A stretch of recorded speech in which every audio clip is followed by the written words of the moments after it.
James Mitchell had convinced himself that his world had shrunk to just two things: his job at Horizon Publishing and his daughter, Lily. But everything changed one afternoon in the office. His boss, Eliza Reynolds, the coldest and most powerful woman in the company, had a peculiar request. She asked him to help her write a dating profile. James figured it was just another task until Eliza locked eyes with him and said, "Why don't you just take me out?" That's when he realized the boundary between boss and employee had blurred. The question now was whether he had the courage to open his heart again. The routine. James had lived in a rhythm for years now. His days were predictably: wake up at 6:15, make breakfast, pack Lily's lunch, drop her off at school by 7:45, work until 5, pick up Lily, dinner, homework, bedtime. Pete. It was a cycle that kept him steady. It had been 3 years since Sarah's death, and some mornings, James still found himself reaching for her side of the bed, only to remember she was gone. At 34, he felt older, worn down by the weight of the years. Their apartment, small and in need of repairs, was still a place of comfort. Clean, safe, and close to Lily's school. That's all that mattered. The walls were a canvas of Lily's drawings, school projects on the fridge, and sneakers by the door. Sarah's wedding photo still sat on the bookshelf, though James no longer lingered over it at night. He called it progress. At work, James kept to himself. As a senior content editor, he excelled in his job, invisible in just the right ways. He was punctual, hit deadlines, and left promptly at the end of the day. No one asked about his personal life, and he never volunteered any details. Grief had taught him to shrink away. Eliza Reynolds. Eliza was a stark contrast.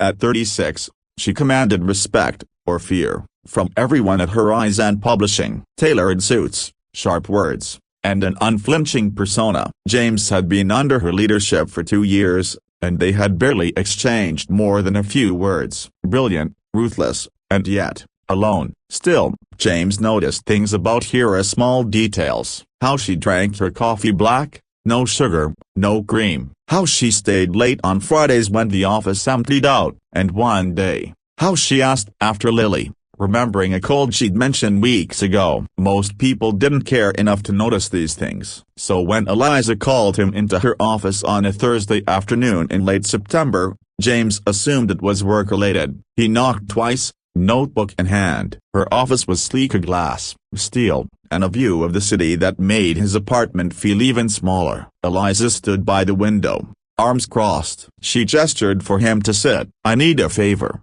she said, her voice steady but tinged with something beneath the surface. James waited. She turned her laptop around, revealing a dating profile too polished, too professional. "My sister made this," Eliza explained. "She thinks I need to date. I think it makes me sound like a corporate robot." "You're good with words, fix it." James hesitated. He'd edited everything from marketing copy to author bios, but never a dating profile. Not for his boss. She stared at him, waiting, and he could feel an unspoken trust hanging in the air. "Why me?"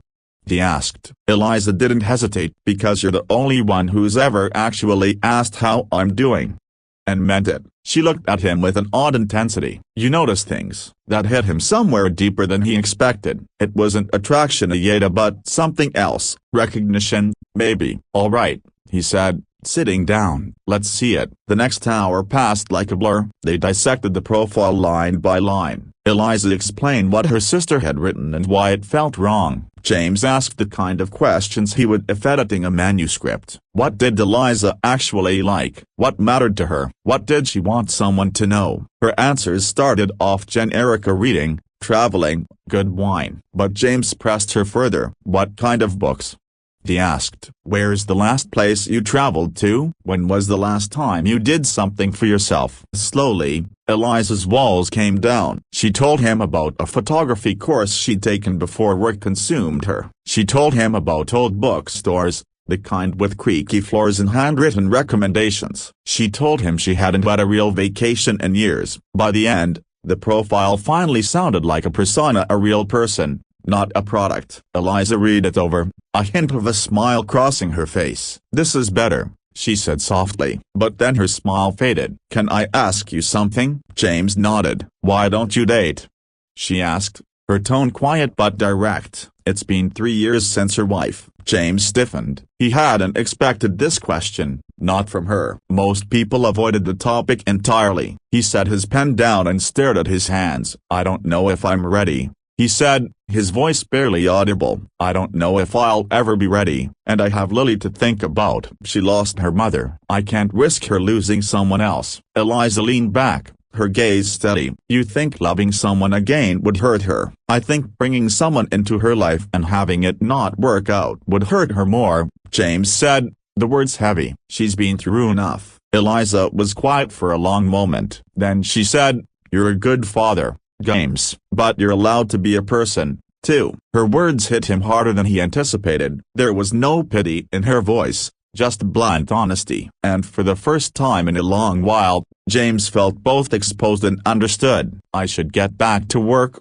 he said, standing up. Eliza nodded, but her gaze didn't leave him. "Thank you," she said simply, "for this." As James left the office, his hands were shaking. He didn't know why. Nothing had changed and nothing concrete, anyway. But something had shifted. He could feel it, like the way you feel a storm coming, long before the first drop of rain. A subtle shift. That night, after Lily went to bed, James sat in the kitchen with the cup of tea he didn't drink. Sarah's photo was on the counter, and he picked it up, the smile on her face as warm as ever. "I don't know what I'm doing," he whispered to the photo. "I don't know if I'm allowed to feel this way." The photo didn't answer. Of course, it never did. James set it down gently and turned off the light. Tomorrow, he would return to his routine. He would pick up Lily, make dinner, and pretend like nothing had changed. But deep down, he knew the truth. Something had begun, and he didn't know how to stop it. The following week, James tried to keep his distance. He arrived at work, focused on his tasks,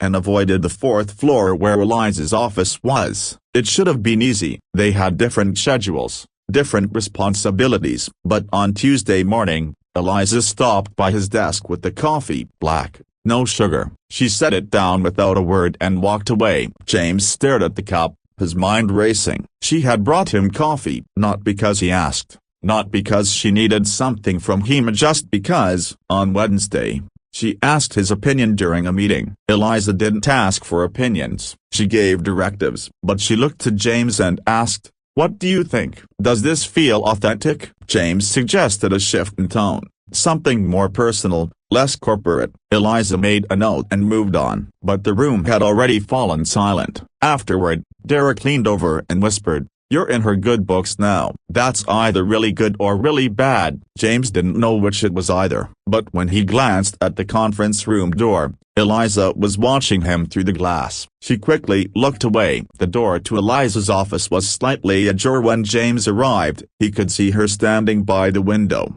her jacket draped over the chair, sleeves rolled up, her posture weary in a way he hadn't seen before. Her hair was down, no longer the tight, efficient bun he was accustomed to. There was something softer about her, more human. "Close the door," she said when she saw him, and he obeyed. She turned to face him, and for the first time since he'd known her, she looked uncertain. "I didn't post the profile," Eliza said, her voice surprisingly raw. "I deleted it." James didn't respond, waiting for her to explain further. She crossed her arms, then uncrossed them, pacing from her desk to the window and back again as if trying to figure out where to stand, how to say what she needed to say. "I realized," she continued, "I don't want to meet strangers online or go on dates where we both know they're going nowhere. I don't want that." She paused, then looked him directly in the eyes. "I want to go out with you." The words hung in the air, thick with meaning. James felt the shock ripple through him,